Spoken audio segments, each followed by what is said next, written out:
ಸ್ವಾಮಿ ಸ್ವಲ್ಪ ನಿಧಾನಿಸಿ. ಅದರ ನೋಡಿ ಯದುಪತಿಯು ನಗುತ್ತಾ ಬರುತ್ತಿರುವರು. ಅವರಿಂದ ರಾಜ್ಯಸಭೆಯ ಸಮಾಚಾರ ತಿಳಿದು ಬಳಿಕ ತಮ್ಮ ಇಷ್ಟದಂತೆ ಮಾಡಿ. ಅಣ್ಣ,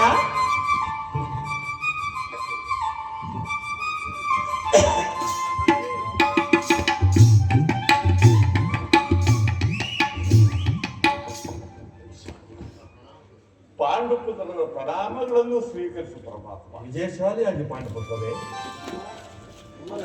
ಹೋದ ಕಾರ್ಯವೇನಾಯಿತು? ಹೋದವನ ಇಷ್ಟನಲ್ಲವೇ? ಅಂದರೆ ಎಲ್ಲವೂ ಸಮರ್ಪಕವಾಗಿಯೇ ನಡೆಯಿತು. ಸಂಧಿಯ ವಿಚಾರ ನಡೆಯುತ್ತೆ. ಓಹೋ, ನಡೆಯುವುದು ಧರ್ಮನಂದನ. ಪಾಂಚಾಲಿ, ನಾನು ಇಲ್ಲಿರಲು ಸಾಧ್ಯವಿಲ್ಲ. ಇವರ ಇಚ್ಛೆಯಂತೆ ಇವರು ನಡೆಯಲಿ.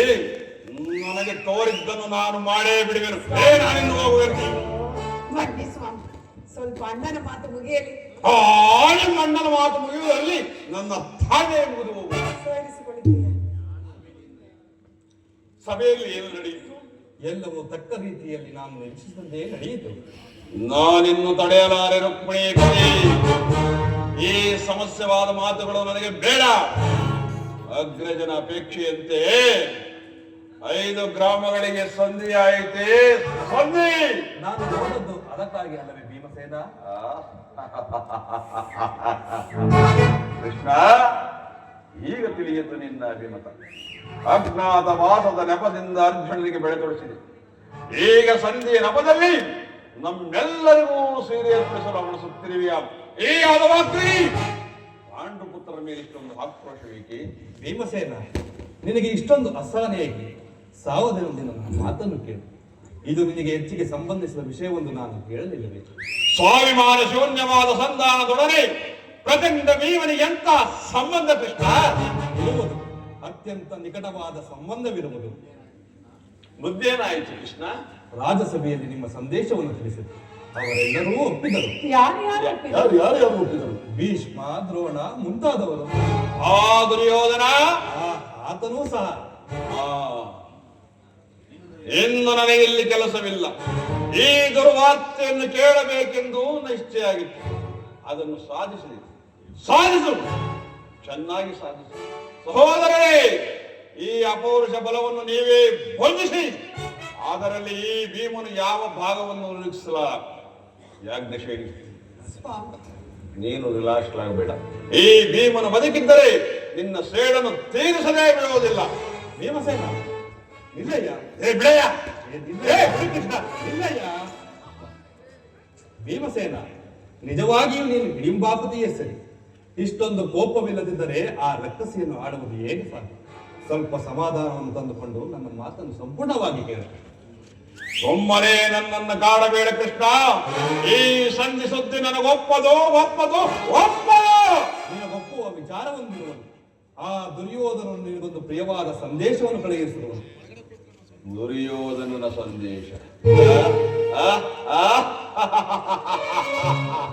ಈ ಜಗಜ್ಜಟ್ಟಿ ಭೀಮನಿಗೆ ಆ ಪುಣ್ಯ ದುರ್ಯೋಧನನ ಸಂದೇಶ. ಆದರೆ ಅದರ ಉದ್ದೇಶವು ಸಂಧಿಯಾಗಿರಲಾರ. ಹೇಳು ಕೃಷ್ಣ, ಹೇಳು. ಏನ ಸಂದೇಶ? ಬೇಗ ಹೇಳು. ಅದನ್ನು ಹೇಳುವ ಮೊದಲು ನೀನು ನನ್ನ ಬಳಿ ಕೈ ಕಟ್ಟಿಕೊಂಡು ಕುಳಿತುಕೊಳ್ಳಬೇಕು. ನಿಂತಿದ್ದಂತೆ ಹೇಳಿಬಿಡು, ಕೇಳಿಬಿಡ್ತೇನೆ. ಇಲ್ಲ, ನೀನು ಕುಳಿತುಕೊಳ್ಳದ ಹೊರತು ನಾನು ಖಂಡಿತವಾಗಿಯೂ ಹೇಳುವುದಿಲ್ಲ. ಈ ಪರ್ಯಾಸವೇಕೆ ಕೃಷ್ಣ? ಇದು ಪರ್ಯಾಸವಲ್ಲ ಭೀಮಸೇನ. ನಿನ್ನನ್ನು ಕಂಡರೆ ನನಗೆ ಅಷ್ಟೊಂದು ಭಯ. ಎಲ್ಲಿ ನಿನ್ನ ಗದಗ ದೂರವಾಗಿದ್ದು ನನ್ನ ಪಾತ್ರದಲ್ಲಿ ಕುಳಿತುಕೋ. ಆಗ ಆ ಪ್ರಿಯವಾದ ಸಂದೇಶವನ್ನು ಹೇಳುವೆ. ಹಾಗೆ ಆಗಲಿ ಕೃಷ್ಣ. ಇಗೋ ನಿನ್ನ ಅಪೇಕ್ಷೆಯಂತೆ ಕುಳಿತುಕೊಳ್ಳುವೆನು. ಈಗಲಾದರೂ ಹೇಳು, ಏನಾ ಸಂದೇಶ? ನೀನು ಕೋಪ ಮಾಡುವುದಿಲ್ಲ ಅಷ್ಟೇ? ಅದು ಆಗಲಿ. ಹಾಗಾದ್ರೆ ನೀನು ನನ್ನ ಬಂದಿ. ಹೆಚ್ಚಳ ಕಾಲ ಮಾತ್ರ ಆಗಲಿ. ಯಾಜ್ಞಸೇನಿ, ನಾನು ಹೇಳಿದಂತೆ ಮಾಡಬೇಕು ಕಂಡಯ್ಯ. ನಿನ್ನ ಮಾತನ್ನು ಮೀರಿರುವೆ ಅಣ್ಣ. ಹಾಗಾದರೆ ತೆಗೆದುಕೋ ಈ ಹಗ್ಗವನ್ನು. ಈ ಹಗ್ಗವು ನನಗೊಂದು ಕಡೆ ಪುರಸ್ಕಾರ ರೂಪದಲ್ಲಿ ದೊರೆಯಿತು. ಇದರಿಂದ ನಿನ್ನ ಪತಿಯ ಕರಗಳನ್ನು ಬಂಧಿಸು. ಇದು ಪರ್ಯಾಸವಲ್ಲ ಸಹೋದರಿ. ಶತ್ರುಗಳ ಎಡೆಮುರಿಯನ್ನು ಬಿಡಿಸುವುದರಲ್ಲಿ ನೀನು ಮಹಾಪಂಡಿತಿಯಂತೆ. ಅದರಂತೆ ನಿನ್ನ ಪತಿಯ ಕರಗಳನ್ನು ಬಂಧಿಸಲು ಬರುವುದು ಎಂದು ನೋಡೋಣ. ಆ ಭೀಮಸೇನ, ಆ ಸಂದೇಶವನ್ನು ಕೇಳುವ ಇಚ್ಛೆ ಇದ್ದರೆ ನಿಮ್ಮ ಅಣ್ಣನ ಹೇಳಿದಂತೆ ನನ್ನ ಕರಗಳನ್ನು ಬಂಧಿಸಲೇನ? ಬಂಧಿಸಿ.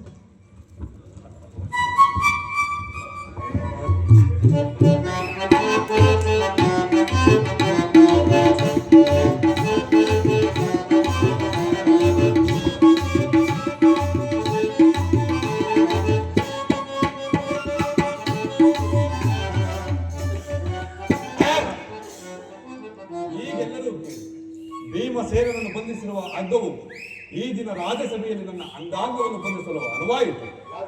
ಯಾರು ಯಾರು ಈ ಕಾರ್ಯವನ್ನು ಮಾಡಿದವರು? ಆರು ಮರಿಗಳಿಲ್ಲವ ಗುರುಡನ ಮನೆಯಾರು ಮರಿಗಳಿಲ್ಲವ ಹೊಲವನವನಾರು ಮರಿಗಳಿಲ್ಲವ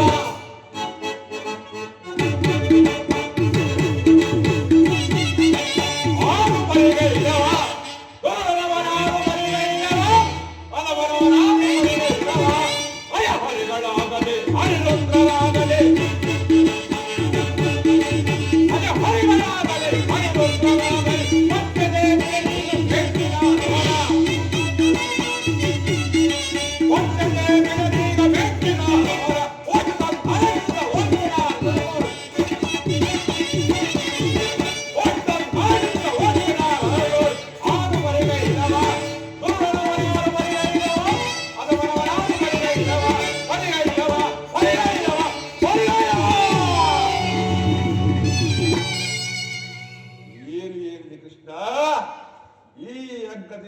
ನಿನ್ನನ್ನು ಬಂಧಿಸದೆ ಯಾರು ಯಾರು ಅದು ಆತ್ಮರ ಬೇಗ ಹೇಳು. ಅಭಿಮಾನಿಯಾದ ದುರ್ಯೋಧನನ್ನು ಆಜ್ಞೆ ಮಾಡಿದನು. ಆತನ ತಮ್ಮ ದುಶ್ಯಾಸನ ಕಾರ್ಯವನ್ನು ಮಾಡಿದನು. ಇಂತಹ ಸಾಹಸ ಅವರಿಗಲ್ಲದೆ ಮತ್ತಾರಿಗೆ ಸಾಧ್ಯ? ಈ ನೀಚ ಕೃತ್ಯದಿಂದ ದುರ್ಯೋಧನ ದುರಾಭಿಮಾನವು ಶಿಖರವನ್ನು ಮುಟ್ಟಿದೆ. ಪಾಂಡವ ರಾಯಭಾರಿಯನ್ನು ಈ ರೀತಿ ಅಪಮಾನಪಡಿಸಿದರೆ ಆ ಕುಂದಿ ಕೌರವ ಈ ಮಾತನ್ನು ಕೇಳಿ ಕೋಟಿ ಕಟಾರಿಗಳು ಬಂದು ನನ್ನ ಕಣ್ಣಿಗೆ ನಾಡಿದಂತಾಯಿತು. ದಿಟ್ಟತನದಿಂದ ಕಂಗೆಟ್ಟು ಪಟ್ಟಕ್ಕೇರಿ ಮೆಟ್ಟಿ ಮೆರೆಯುವ ಕುರುಕುಲ ಕೀಟವೇ, ನಿನ್ನ ರಕ್ಷಣೆಗೆ ತ್ರಿವಿಕ್ರಮನೇ ಉರಿಗಣ್ಣನ್ನೇ ತೆರೆ. ಸುವರ್ಣಗಳೇ ಖಡ್ಗಗಳೇ ಬ್ರಹ್ಮಾಂಡವೇ ನುಡಿ ಬ್ರಹ್ಮಶಕ್ತಿಯಾಗಲಿ. ನೀನು ಅತಳ ವಿತಳ ಸುತಳ ಪಾತಾಳ ಲೋಕದಲ್ಲಿ ನಿನ್ನನ್ನು ಎಳೆದಂದು ಈ ರಣಮಾರಿಗೆ ಬಲಿಪಡುವೆನು.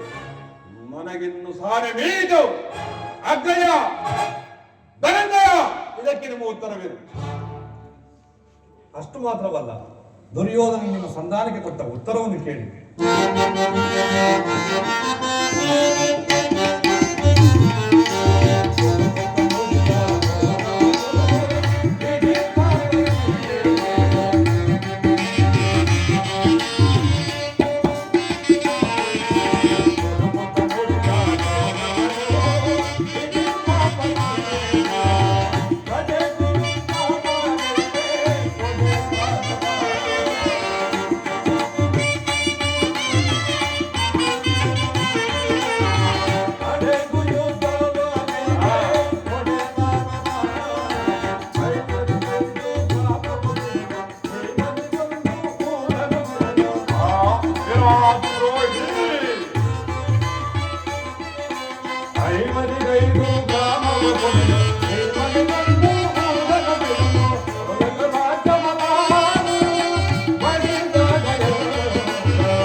ಅದು ದೊರಕುವುದು ರಣಾಂಗಣದಲ್ಲಿ, ಶಸ್ತ್ರಾಸ್ತ್ರ ಸ್ಪರ್ಶ ಸ್ಪಂದನದಲ್ಲಿ, ವೀರ ರಸಿಕರ ಘೋಷದಲ್ಲಿ ಎಂದು ಹೇಳಿದ.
ಸಕಲ ಸಕಲ ವಿಚಾರವನ್ನು ಅರಿತ ನಿನಗೆ ಹೇಳುವುದೇನಿದೆ.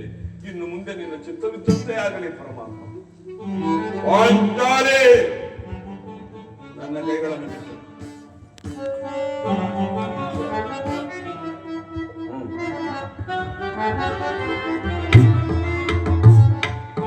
ಅಗ್ರಜ ಏನಾದ್ರು ಧನಂಜಯ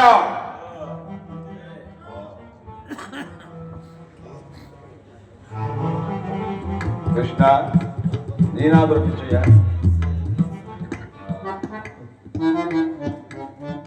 ಯಾರೂ ಬಿಚ್ಚುವುದಿಲ್ಲವೇ? ಯಾರೂ ಬಿಚ್ಚುವುದಿಲ್ಲವೇ? ಬೇಡ ಬೇಡ, ನಾನೇ ಬಿಟ್ಟುಬಿಡುವೆನು.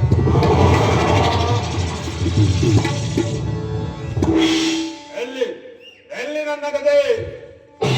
ಈಗ ಕೇಳಿ ವೀರ ಭೀಮನ ಪ್ರತಿಜ್ಞೆಯನ್ನು. ಕಳನನ್ನು ಅರಿಸುವ ಕಲಿ ಭೀಮ, ಬಲಗೈಸುವ ಬಲ ಭೀಮ, ಬಲಗೈಸುವ ಕಲಿ ಭೀಮ.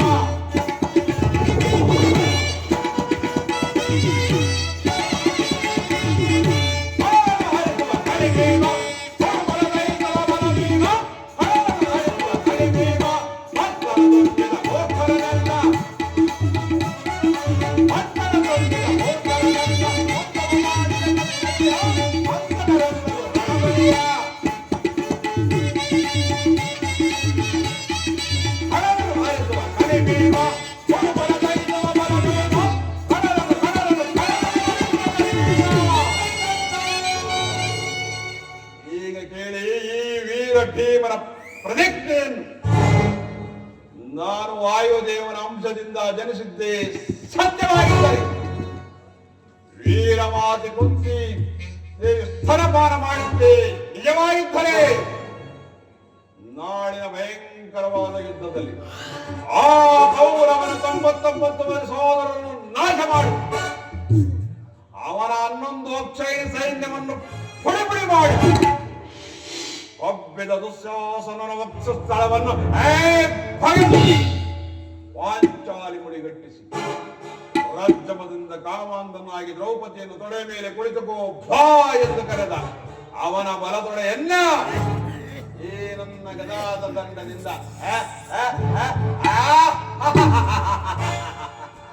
ಒಂದೇ ಏಟಿಗೆ ಮೊರಿದು ಅವನ ರಾಜಕೀಟವನ್ನು ನನ್ನ ಕಾಲಿಂದ